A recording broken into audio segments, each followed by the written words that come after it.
Good. I'd like to wish everybody a good afternoon. Happy Monday. This is this week's Mississippi Farm Bureau press conference sponsored by our friends of Mississippi Farm Bureau Insurance. Today's September 22nd. Recap over the weekend. We'll start with our football team. The Delta State football team got a big win on the road against Fort Valley State, 21-16. They were down 13-0 at half and managed to come back and ended up getting a big touchdown with 30 seconds left, just around 30 seconds. Actually, a minute left, with Garrett Ames on a 4-yard touchdown run.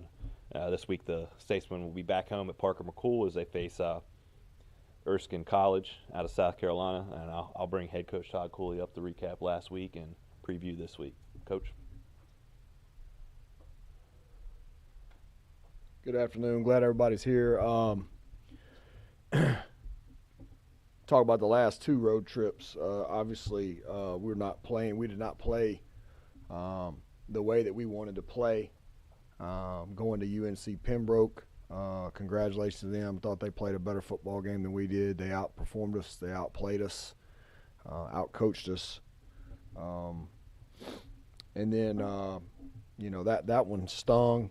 Obviously, because we had a lead up until the very latter part of that game, but we just didn't make enough plays on both sides of the ball to finish that game out. And then we go to Fort Valley this week. Tough week for our university and our community. I thought our young man handled everything well. We went over there. We did not play. We did not take care of the ball in the first half. We did not finish drives in the first half. Can't play like that. Thought our defense kept us in it throughout the first half. And then we were able to make some plays in the second half and regain the lead. And then we lost the lead again with, I think, a minute 10 left, something like that. And a big-time kickoff return from Nino LeMay and our kickoff return unit. That was blocked very well. He made a great play, and then we were able to hit him on the next play to get down to the 5, and then Garrett Ames was able to cap that drive off with a touchdown, and we were able to, in my opinion, felt like, we possibly gave one up in Pembroke. They made the plays we didn't, and then yet, Saturday we kind of took one away where we made the plays down the stretch and were able to outlast Fort Valley. So the balance of football and what a difference a week makes. But right now we've got to get better as a football team. We've got to cut out penalties, turnovers. Those things are plaguing us right now. And we've got to be able to kick a field goal with confidence moving forward.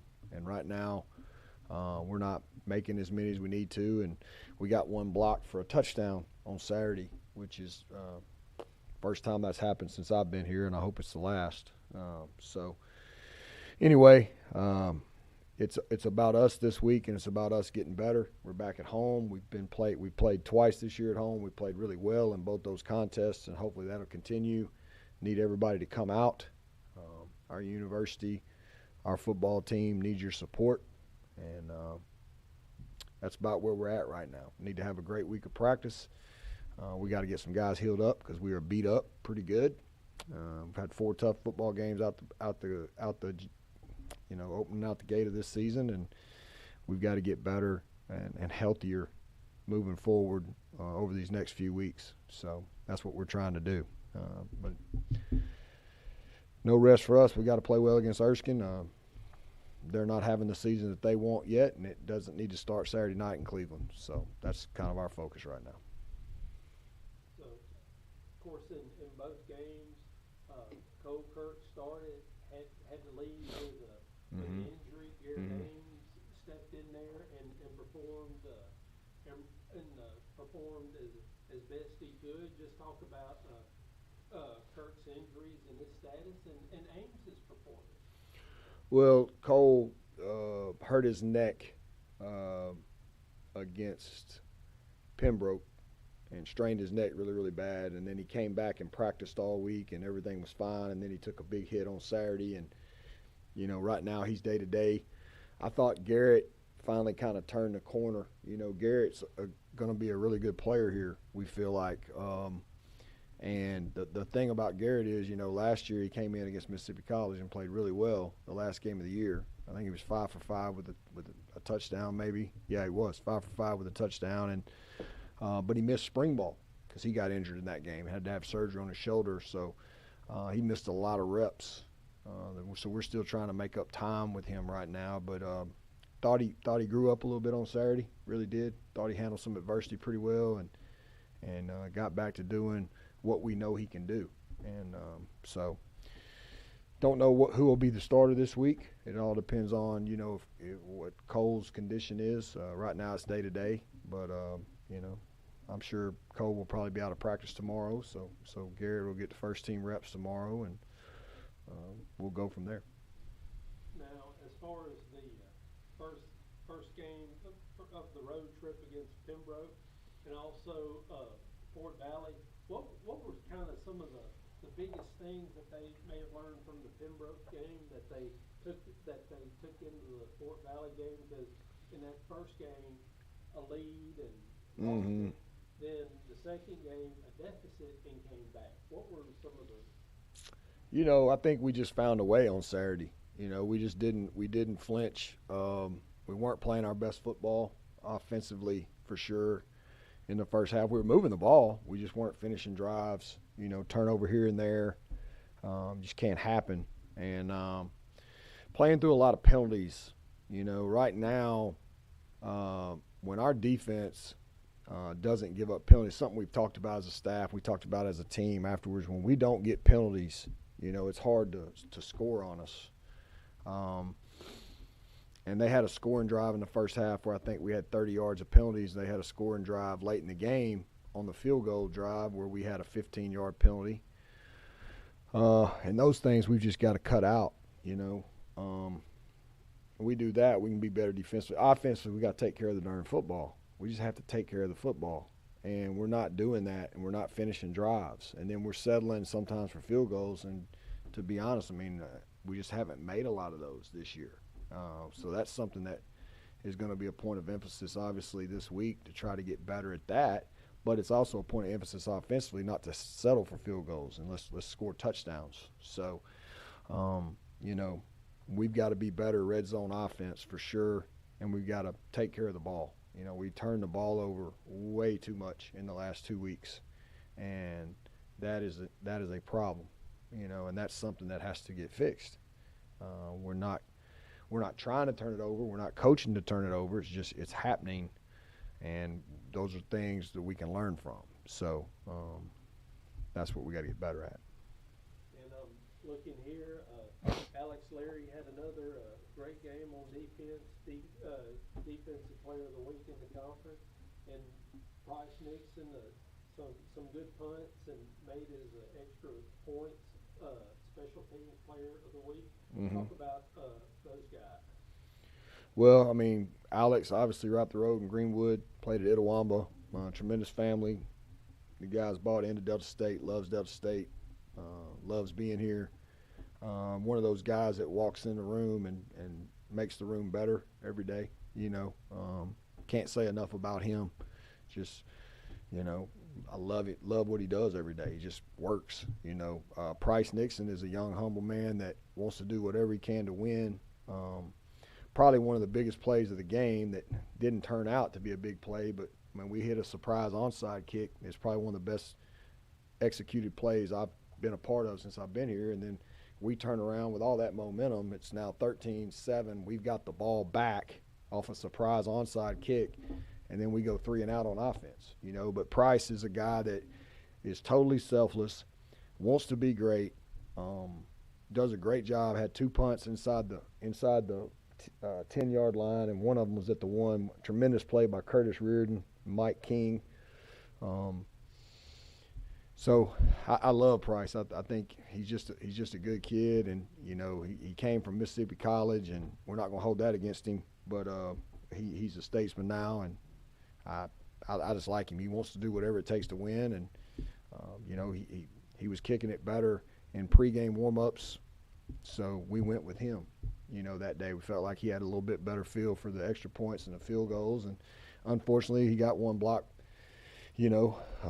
Our protection was not great on that, and we can't take plays off, man.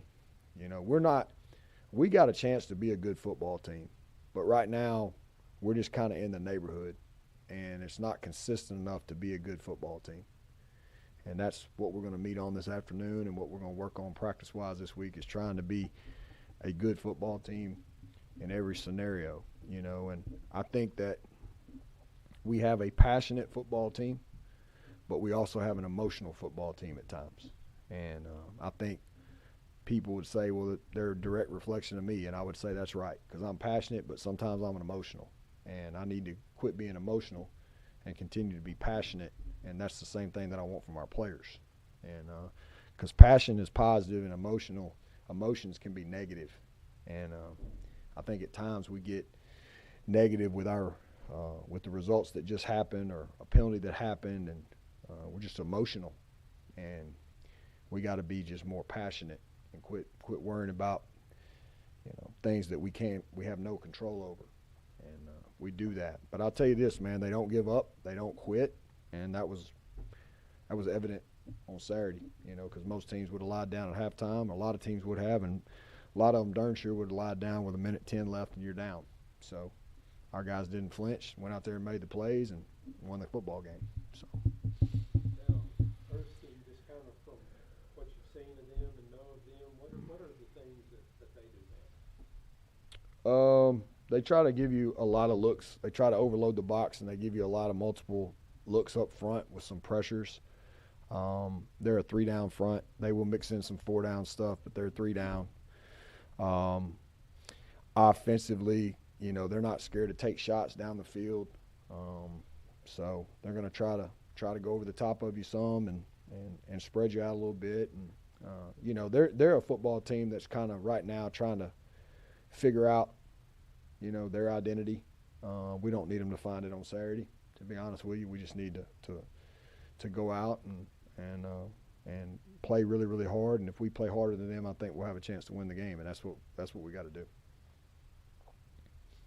Coach, I know last week this time, campus turned upside down with the situation that happened with the Mm-hmm. here. How were you able to navigate that period with your team, knowing that there's no such thing as in a coaching manual how to deal with circumstances like that? But how difficult was it, and how were you able to navigate your team and keep them kind of focused in? I just talked to them about trying to block out all the noise, and I think a lot of it was noise. I think there's still a lot of noise out there, and try to stick to what is factual, what is real. You can't believe everything that's on social media. You can't believe, and you can't make assumptions off of that. So I just talked to them about the things that I knew at the time, and and I told them on Monday, I left it up to them. I said, we can meet today or we can take the rest of this day off. It is totally up to y'all. I said, but they are going to expect us to go play a game on Saturday, and I do think it would be a good time for you to get kind of lost in the process of football and get back to some normalcy. And but I left it up to them. I said, if y'all don't want to meet today, we won't meet today. We're not going outside. We're not going to practice. We're not going to do any of those things. I said, but if you want to meet, correct our mistakes from North Carolina and look at Fort Valley, because that's what we were doing at this time, last week. It's up to y'all. And they didn't hesitate. They were like, Coach, let's get to some normalcy. Let's get to some football for a little bit. So we did that. And, I thought they had 3 of the best days of practice they've had in a while. Just kind of getting lost and getting into some type of normalcy, But my condolences to the family, and such a tragic event. Also want to say my condolences to Mississippi Delta Community College. I knew that young man. I recruited that young man, Emmanuel Fine young man, great family, and that was tragic as well. So, been a rough week around here, as you know, but that's about all I can say about it. But you're right, there is no manual on it. There is no, I just leaned on them. So that's how we got through it, and we're still dealing with it, obviously. But that's how we got through it last week. Take it day by day. And sidebar piece too, Coach, you touched on Alex. This is a young man, just Greenwood, and if I'm not mistaken, he was a part of some of your camps when he was in high school. Mm-hmm. Probably when you were introduced to him, but kind of maybe backtrack and put the. Well, I mean, at the end of the day, I mean, we always want to recruit local kids, obviously, but I think people get that misconstrued sometimes as like they still got to be good players, and he's a good player, obviously, and I just think that we've had a lot of them. We've been really, really blessed here. You start talking about Rico Owens from Greenwood. You start talking about Justin Levy from Greenville. Leon Green right here in Cleveland. Just Eddie McCadney. Just local kids that are good players that have come here and done really, really well. C.J. Williams is right down the road from Hollandale Simmons. I mean, he's a good player. So you always want to do that first. And you want to get guys from around here first if you can, because that's in your own backyard. But they still have got to be able to contribute and play good football here. And I'm sure I left out a bunch of guys that we've had, but man, there've been some really good players from around here. And Alex is another one. And when those guys come here, it means something to them because they know what this logo is about. They've probably been to, like you said, camps, games, things of that nature. But great young man. Just does everything the right way. Just a coach, the coach's dream right now. And that when you're giving a message, that you want your team, he's carrying that message on. And that's what I love about him. Plus, he just plays a great effort. He's a good player. So. And already 2-time GSC defensive. Isn't that crazy? In 4 weeks. That's good, man. That's good for him. He deserves it. So. Hopefully those things keep coming. And the good thing about him is that's not going to faze him in any way. He's just going to keep going about his business. He's a humble young man, and that comes from his folks and how he was raised. And he's got the makeup of what you want. Great grades in the classroom. So can't say enough about him. If there's some more of them out there, I need to find them. I've noticed you've been able to get Trayshawn Johnson. It's another one. Trayshawn Johnson, another one from right here. Troy Griffin, Indianola, he contributed the other day. Punt returner and played some Wildcat quarterback. Yeah, Trayshawn's another one. Good player, doing good. Bought in, wants to win. That's the thing about those guys; they want to win, and that's that's what these things that we're talking about with our football team. They're all correctable things. And if we didn't have a good team that I couldn't correct them, I'd be worried right now. I know we can correct them. They want to do right. They want to win. They want to win a championship. So we're going to get these things corrected that we need to get corrected. There's no doubt about it. And one more question. Sure. Of course, this past weekend, it could have been a 0-2 road trip, but it ended up being a 1-1. That's road right. Trip. Just talk about the swing each game is, because I know coming back home 3-1 sounds a lot better than 2-2. Yeah, about twice as good. Well, I look at it, but we needed it. We needed that win. We needed that finish. And you know what? I think that's a game that we needed to end like that. We, like you said, we hadn't had one of those in a long time here. So we needed that. We needed to show that we can come from behind and we're still in it. Backup quarterbacks in the game, we're still fighting, we're still in it, and we found a way to get it done. Hope everybody comes out Saturday night, 6 o'clock. We need you there. Go Statesman.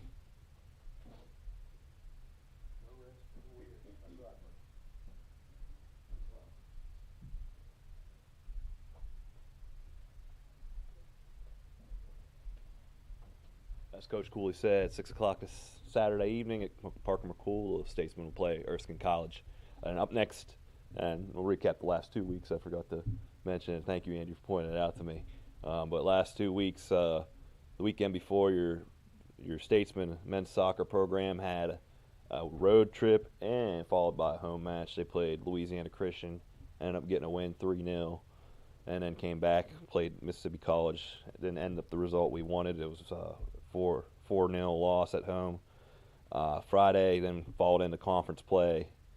Friday they ended up facing West Florida, fell 3-0 to the Argonauts in a game that had a lightning delay in the mix. And yesterday, a strong defensive performance from the Statesman men's soccer program ended in a 0-0 tie against Spring Hill.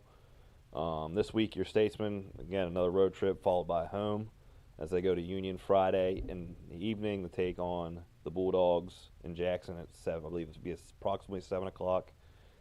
This weekend, following that, Sunday, they're back home here at Delta Field against Christian Brothers. With recapping the whole events from the last 2 weeks and previewing this week, I'll bring up head coach Austin Jackman. Thanks, Braden. Thanks, everyone, for being here. Yeah, I guess it has been 2 weeks. Good performance against Louisiana Christian. Away from home, never easy, traveling 4 hours and playing that same day. So proud of the group, 3-0 victory. And then, as Braden alluded to, not the best result against MC, non-conference. So we can see them again in, I think, 2 weeks now. And then not the result we wanted Friday against West Florida. They're always a good side, always top of the table, top of the league. So always a super tough opponent.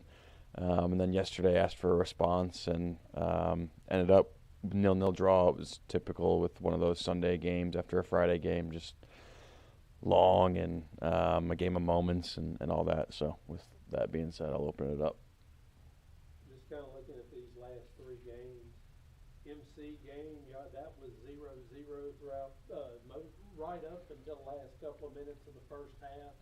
And it almost seemed like in the second half, the more y'all tried, the worse it got, I guess you could say.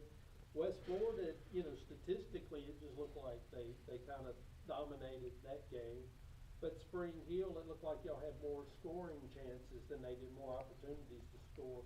Just talk about just kind of what you saw out of the team over the course of those 3 games. Yeah, so, the MC game, you're exactly right. Dominated play for 30-35 minutes. Didn't really have much to show for it. Just our keeper was pretty bored, and then I think we conceded like a minute and 4 seconds left in the first half. And for those of you tuning in, kind of the cardinal rule of soccer, don't concede in the first 5.5 and don't concede in the last 5.5. And I think we conceded in the last 5 against MC and then conceded in the first 5 of the second half against MC. And like you said, had a chance to make it 1-1, and the next thing you know, the ball's in the back of our net, and it's 2-0. And then it went 3, and then they got the 4th really late. Then like you said, West Florida's just they're a tough group to handle.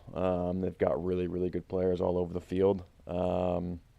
Gifted them 2 goals in that game. I think we broke a cardinal rule again in the first half against West Florida, conceded in the first 5 minutes, gave them that goal, and then gave them a goal 10-15 minutes later. And like I said, they're a good side, so you give them 2 goals. It's a very much an uphill battle. And then against Spring Hill, just like I said, one of those Sunday matches where opportunities don't go your way. We created plenty of them.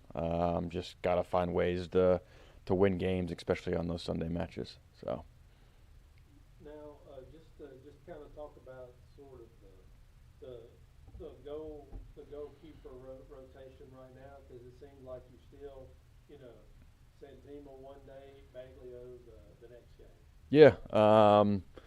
Still super competitive between the 2 of them, and kind of splitting hairs at this point. But Mason did well yesterday, so we'll see how training goes this week, and we'll have to make a decision come Friday evening against Union. Of course, with y'all not having scored a goal in the last 3 games, just to kind of talk about the mindset of the team right now with that. Yeah, I think it's one of those, once you get one, I think they'll come in bunches. I think we struggled the last 2 years scoring goals, but once we did, we finally finally got to winning games and scoring goals. It's just trying to get that first one, and it'd be concerning if we weren't creating the chances, but we're creating the chances, so we've just got to find the back of the net. It's one thing if you're not creating anything, but we are.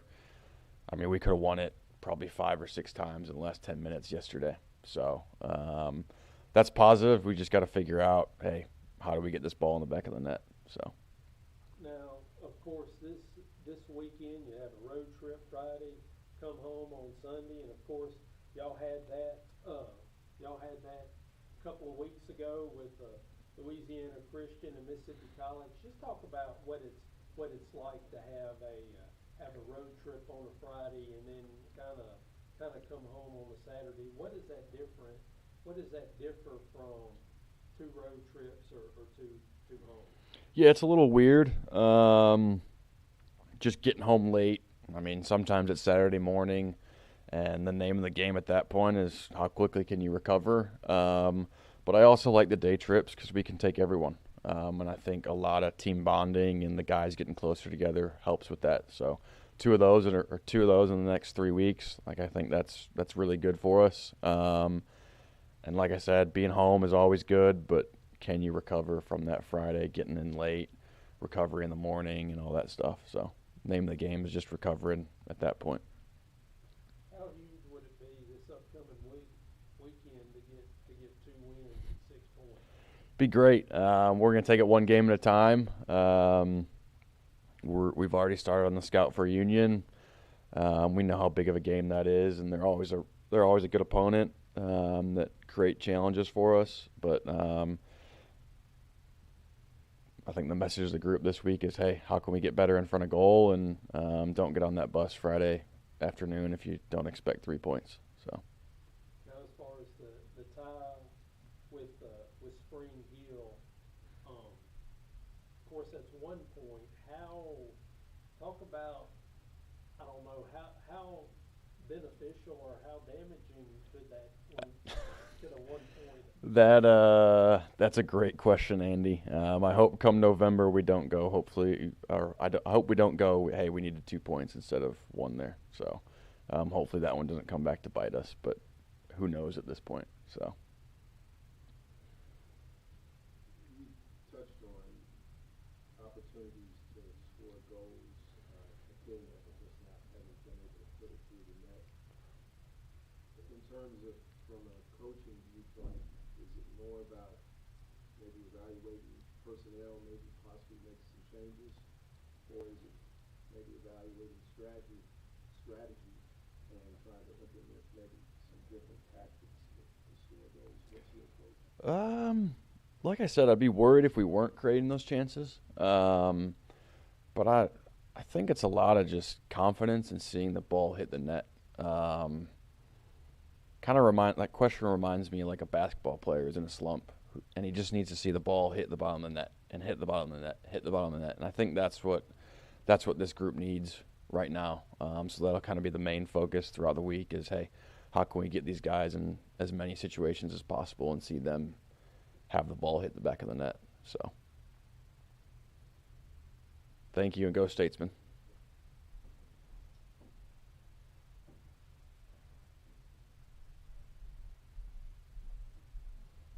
Thank you, Coach.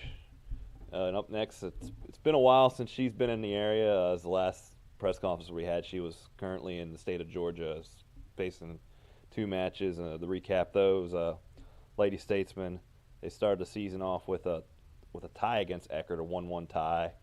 Followed that up with 3 games in 5 days. Was lost at St. Leo in a neutral site at Georgia College. And then they followed it up with a big road win to start the season at Georgia College. After that, they came back home. Lady Statesman came back home, faced a very tough Nova Southeastern team, and fell 4-1. They scored a goal early on, great goal by Emma Earwood. And then following that, we're right in the conference play where Lady Statesman, great weekend for them, 2 points out of it, especially with a 0-0 tie against the number 6 ranked West Florida Argonauts, and following up with a 0-0 tie against the Spring Hill Badgers. So I'll bring up to recap those matches and preview this upcoming week, head coach Chloe Kane.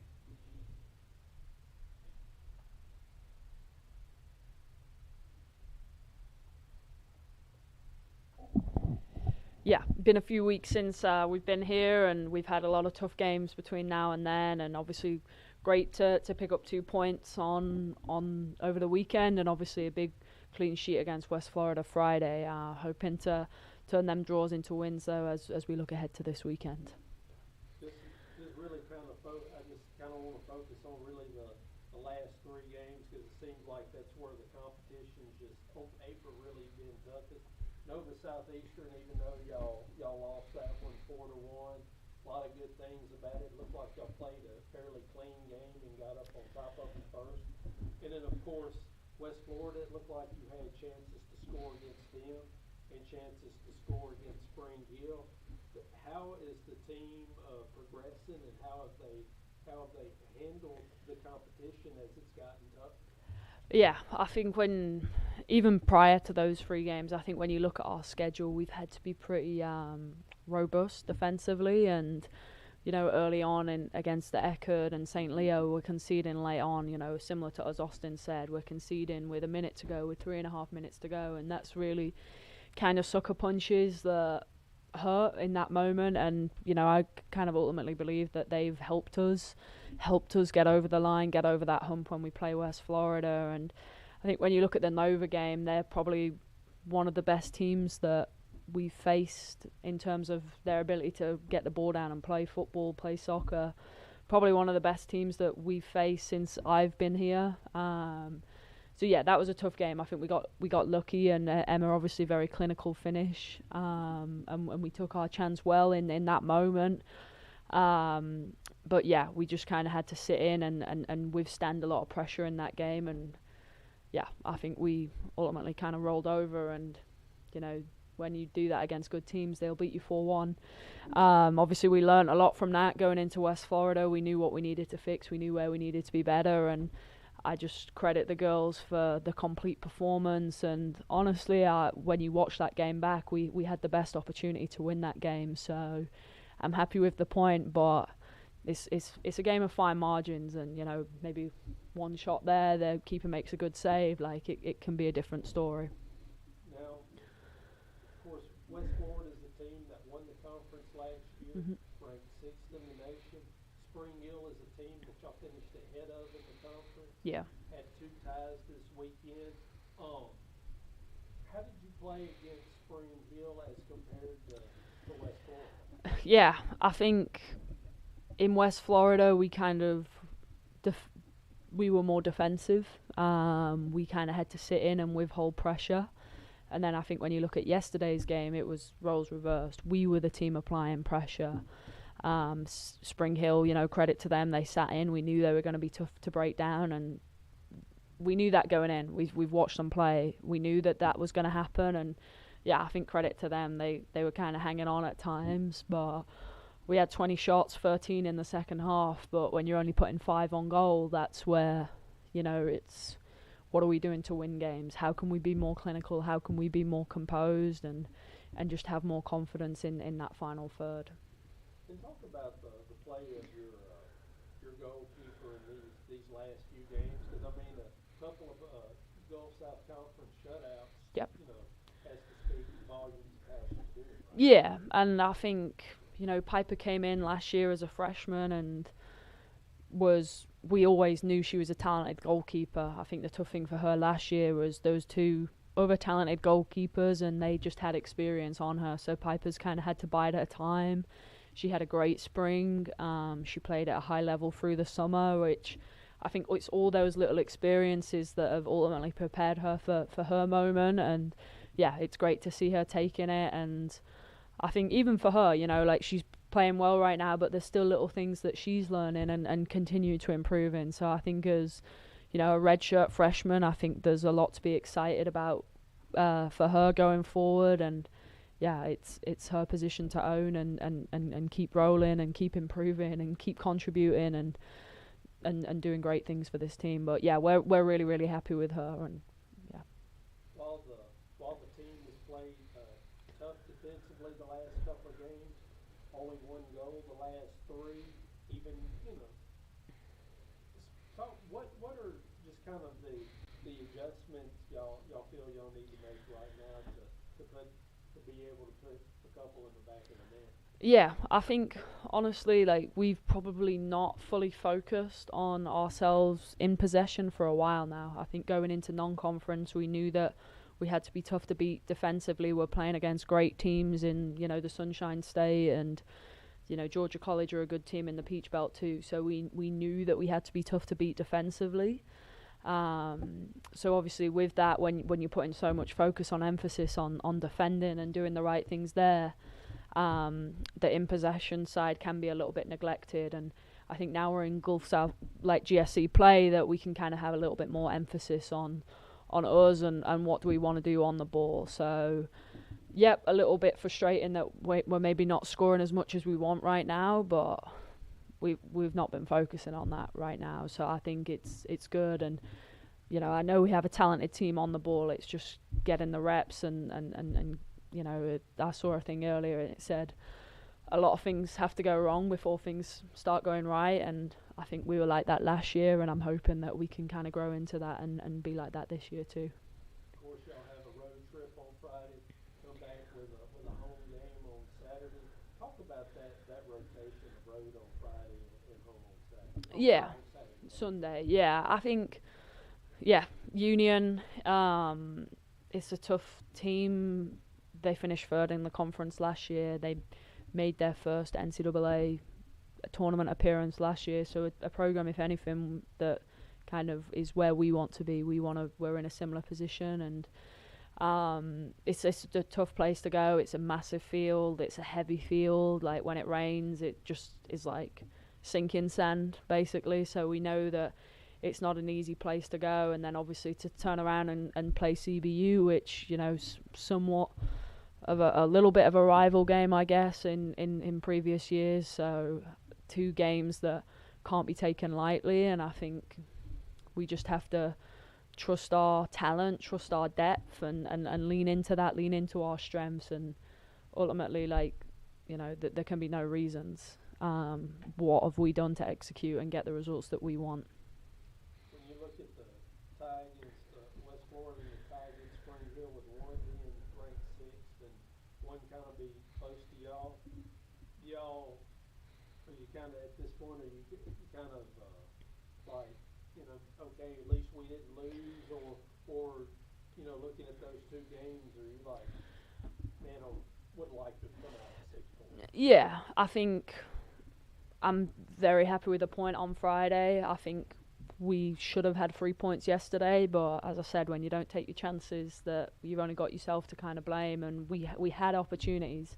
So this week, how can we get better? How can we be more clinical? How can we be more composed? But I think if anything, it speaks to kind of the quality in the GSC. You know, like anyone can play anyone. Huntsville beat Lee. You know, Lee are ranked number 12, and Huntsville beat them 2-0. So I think it just speaks to the quality across the conference. And yeah, there's no easy games. And just a question to follow up, something you touched on earlier, but in terms of patience, how important is patience right now? As you mentioned, seeing the team, they started off slow, but the goal was to obviously finish strong. But Yeah. in terms of how do you balance the patience, probably with the impatience of the head coach? Yeah, and I think, you know, Braden and I were speaking about this yesterday. Our patience is not always maybe the strongest thing of mine, but yeah, like, look, this happened. It happens every season, right? Like the way we started last fall to the way we finished, we're a better team. The way we started spring to the way we finished the spring, and now here we are again. So when you're adding new players into the mix, it kind of takes a while for them to get flowing and all the wheels kind of turning in motion. So right now we definitely have some wheels, and it's just how do we get them all moving together. But yeah, I think in terms of patience, it's an area that I'm definitely getting better at. And just for me, I always say to the team, trust the process, and you know that whether it's good or bad, there's always stuff that we can take and positives that we can lean on and build on as we kind of progress forward. All right, thank you very much. Thank you, Chloe. Lady Statesman, as I mentioned, they play Friday at 5:30 at Union University against Lady Bulldogs, and they followed up this Sunday at Delta Field against Christian Brothers University. Other events going on this week. Right now, the men's golf program are hosting the Sam Dunning Invitational. It's not here in Cleveland. It's actually out in West Point at a Mossy Oak Golf Course. So that's going on today and tomorrow. The men's and women's swimming and dive team hit the road Friday to face Alabama in Tuscaloosa. Also, then they'll follow up with another meet here Saturday at the Ronald G. Mayers Aquatic Center against Rhodes, a solo one meet against Rhodes at 10 a.m. Football again Saturday at 6 p.m. at Parker McCool. Expect everybody to be there for not only swim, football, and soccer. Hope everybody has a great week, and as always, go Statesman.